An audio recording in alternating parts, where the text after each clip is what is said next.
Good evening everyone, and welcome to another new video on the channel. Do remember to like, comment and subscribe, because it really helps us in getting this new channel off the ground. And in particular, please do consider subscribing, because if you do that and if you also click the bell icon underneath the video, it means that every time we bring out new content on this channel, you'll be informed so you don't miss out on that content that you're interested in. Well, it's Friday, August the 8th. And for the first time this season, we're heading to see some Northern League Division 1 action, having seen a lot in Division 2 already. We're heading to the Arrowmark Stadium for Birtley Town versus newly promoted Horden Community Welfare. So let's head over and see what's happening in Birtley.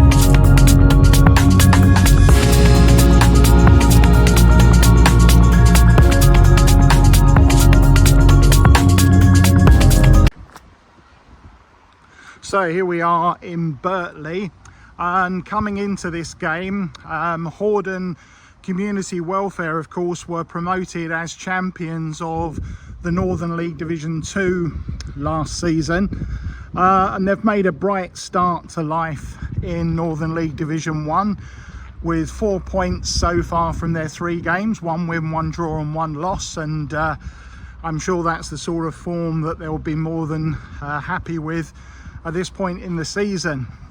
For Birtley, it was a difficult season for them last season, and they were dragged into the relegation battle for quite a chunk of the season. They'll obviously be hoping to improve on that this time round, but they haven't really made much of an inspiring start, with just 2 points so far from their 3 games, courtesy of 2 draws. So they'll be desperate to get their first 3 points on the board, particularly at home, to try and ensure that they don't get dragged in for anything like the battle that they had last season. So it promises to be an intriguing battle. Let's head into the Arrowmark Stadium and see how it all pans out. And when you approach Birtley Town, the first thing that you do is come into this main entrance here, which brings you onto the back pitches, the junior pitches and so on.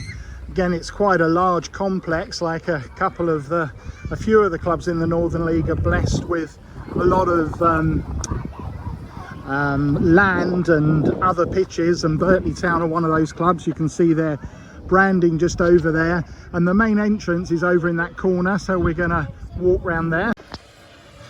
And here's the branding for the Arrowmark Home Improvements Stadium, to give it its correct and full sponsor's title. And the pay hut is just in here, no turnstiles as yet. So here we are inside the Arrowmark Home Improvement Stadium. 2 stands over the far side, 1 standing and 1 seated. We've also got another small covered area over here. The players come out from this entrance here, so this block behind here, that's all the dressing rooms and club complex. We got a decking area outside the clubhouse, which we'll go into in a minute. And we'll turn this off for a second so we try and avoid a copyright strike from the music. And this is the Birtley clubhouse. Sort of basic but functional. Got a couple of former shirts on the window. Nice display of flags. And this is the terrace on this side of the ground. It's actually called the Direct Business Solutions stand. Don't know if you can quite see that on the roof. It's got branding on the back, no steps, just cover, but a more than adequate view of the pitch in the wet conditions. Birtley warming up, by the way. They're going to be playing in their regular green and white hoops. Horden in the distance, they're not quite sure what they're going to be wearing. Their normal colours are red, white and black, so we'll see when they come out. And the team lineups have been put on display outside the clubhouse. And the seated stand here at the Arrowmark is a typical Northern League effort. About 80 seats, 70 or 80 seats I would suggest. It's called the Andy Foster stand, and there it is. And finally, this is the Casa Rosa stand, which might sound like a political revolutionary, but it's actually the name of a restaurant in Birtley Village. And again, just a basic covered area, no steps or terracing. One thing that you will find is that this ground is a hub for train aficionados, because the main LNER railway line track runs behind the back of this stand, and at some point I'm sure we will see and hear some trains roaring past during the course of tonight's game.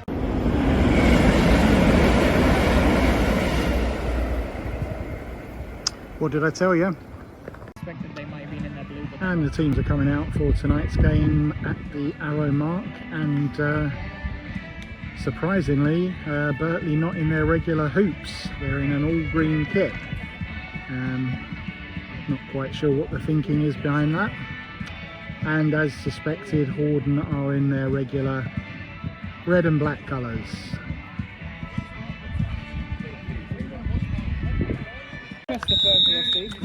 And we're underway here at the Arrowmark Home Improvements Stadium, and that's the last time I'm going to call it that tonight, because it's a bloody mouthful.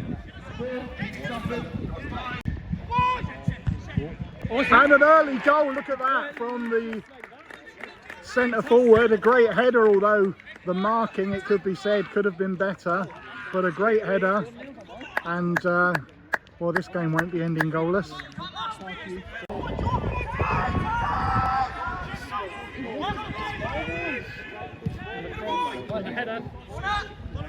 Right start by the home side. And it's wide. And really that goes down as a massive miss, as I can see that a lighthouse has arrived. You've just been mentioned. This is a lighthouse, by the way, a Gateshead fan. And this is Embracing the Vision, fellow YouTuber extraordinaire and Gateshead fan, obviously. Oh, and the keep. Oh dear, now that's controversial. That is controversial. I would say that that is not a foul.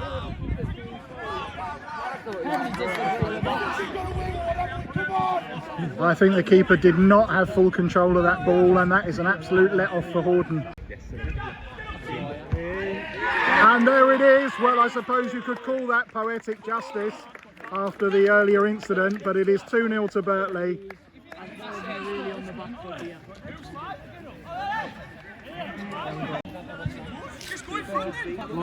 Looks like we're in for a long throw. Oh! And is it going to be a penalty? I think that was a red. That was a handball on the line, and it is a red card. It is a red card. And Horden, it's going from bad to worse for them here. So here we go, penalty to Birtley. And it is 3-0.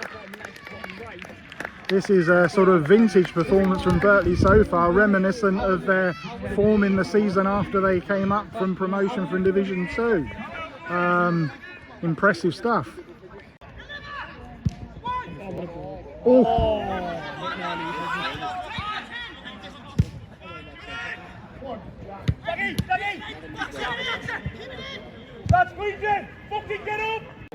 And we've got another flashpoint incident in this game. A very bad foul on a Birtley player, and which we didn't catch on the camera, but just waiting to see what colour the card is. A little bit off in the distance there, so, and it is a yellow, I think. What's red? Oh, it was red, was it? Right, it is red apparently. Is it another red? It's another red. It was definitely a red. Okay, so Horden down to 9. I think that actually is Jack Pounder who's been sent off as well. So Everything is good. I think it's fair to say that it's not a good night for Horden.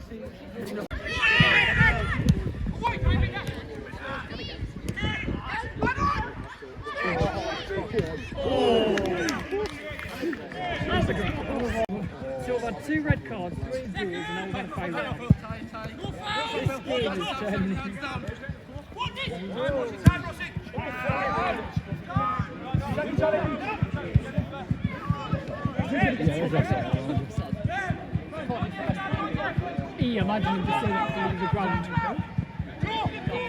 That would be the next thing. This is such a strange game. I love this. I love it. So weird. Which one? And the fire alarm has stopped.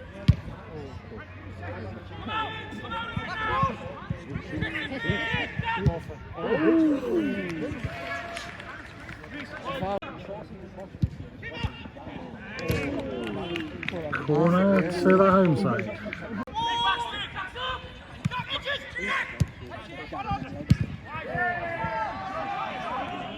He's onside.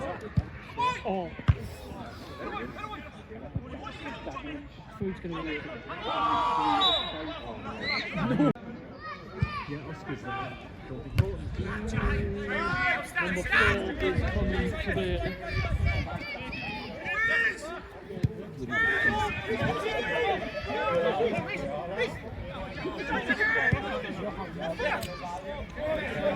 Yeah.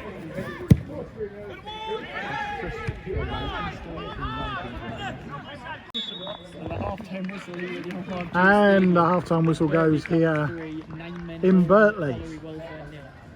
What a weird first half, but we've had a fire alarm by 3. Half-time then, Birtley Town 3, Horden CW 0. And where to even start with that half of football? Birtley started off like a train, obviously scored a very early goal. Then there was a very controversial incident where the home side definitely should have had a second.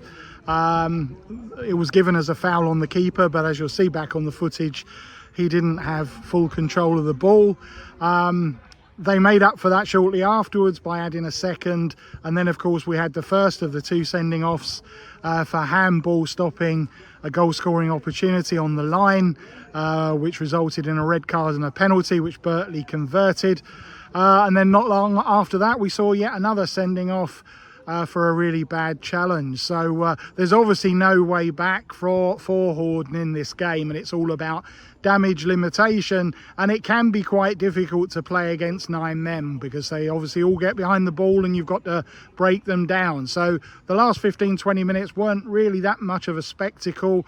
If Birtley can work a bit smarter, they can get a cricket score in this game, or they might just go through the motions in the second half. Let's hope it's the latter, and that they find a way to exploit some of these gaps in the Horden defence. Either way, it'll make for an intriguing second half, so let's see what happens. Probably the most chaotic 45 minutes we'll see all season.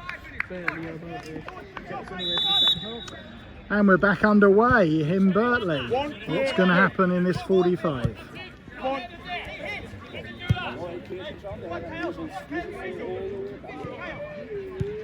You can afford to stop your chair, Joe. No, at least you could have got at him. Good lad. Lovely. One more, Jack. Fill the box! Fill the box! Put it in, Joe, put it in. Can't have a centre forwards making 3 and 4 runs though.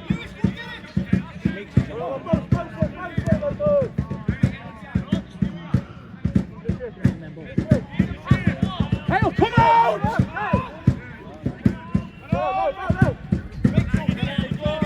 Nick, come in!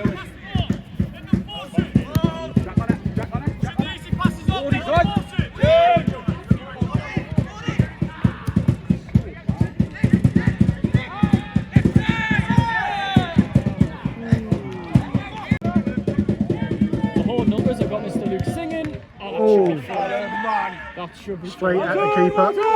And a free kick for Horden. What can they do? Can they fashion a chance in this second half? Can Horden pull a consolation? And the keeper does get a touch of the ball. Very rare. Also, everyone's far too optimistic in the prediction league, mate. Keep it, good lad! Oh, get in! Oh. Should have got something on Come here, that. Kyle! Come in! This should get you on time. Great header. Hit it, man.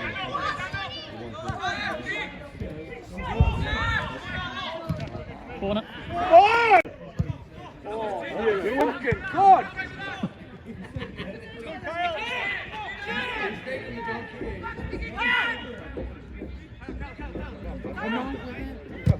We've just spoken about standards, for fuck's sake, man. I think it's fair to say that the Birtley bench are not impressed with the inability of the home side to further break down this stubborn resistance from the 9 men. And Horden have a chance. Good game, that one, but... Oh, what a save! The flag's off. Flags up, but a great save by the keeper. Get up. Oh! Off the line. Good defending. Really good defending. Bloody hell, I thought that was good, yeah?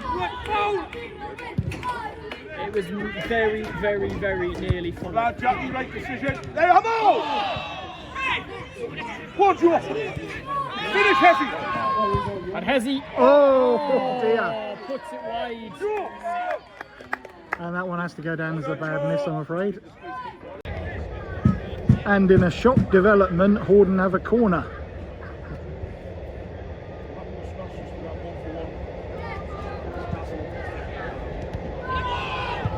And Puts wide, but I think the referee had actually blown, but fair play to Horden for their spirited resistance this half.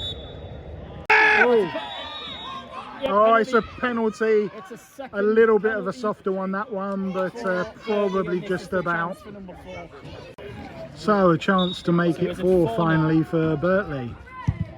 And well taken, right into the corner. Keeper genuinely having no chance with that one. It is 4-0 finally to the home side. I was onside. Go on, Wardy. Go on, you're in. Go on, you're in. Pull it.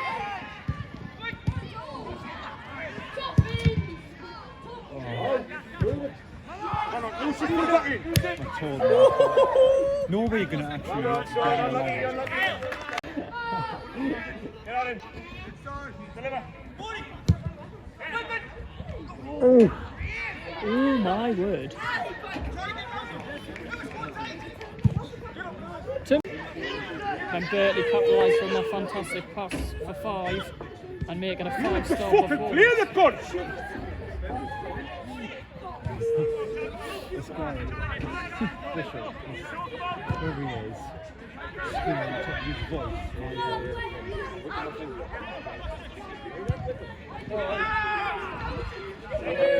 The 5. Nope. Might as well nope. Sit it. Oh. Fuck off. And there you go. And the referee wisely adding no additional time on. A little bit of a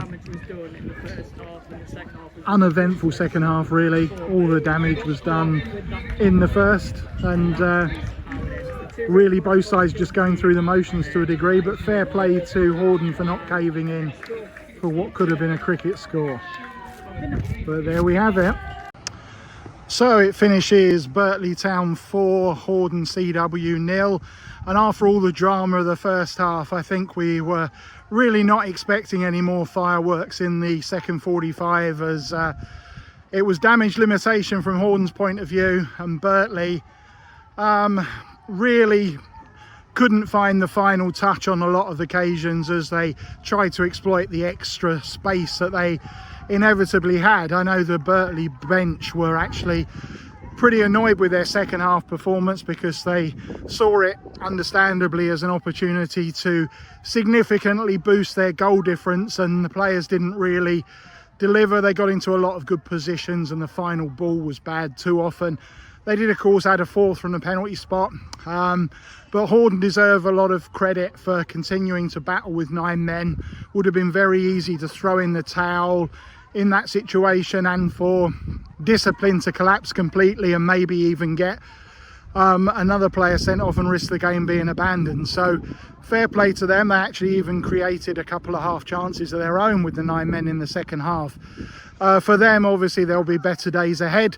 For Birtley, they'll just be delighted to finally get their first win of the season on the board.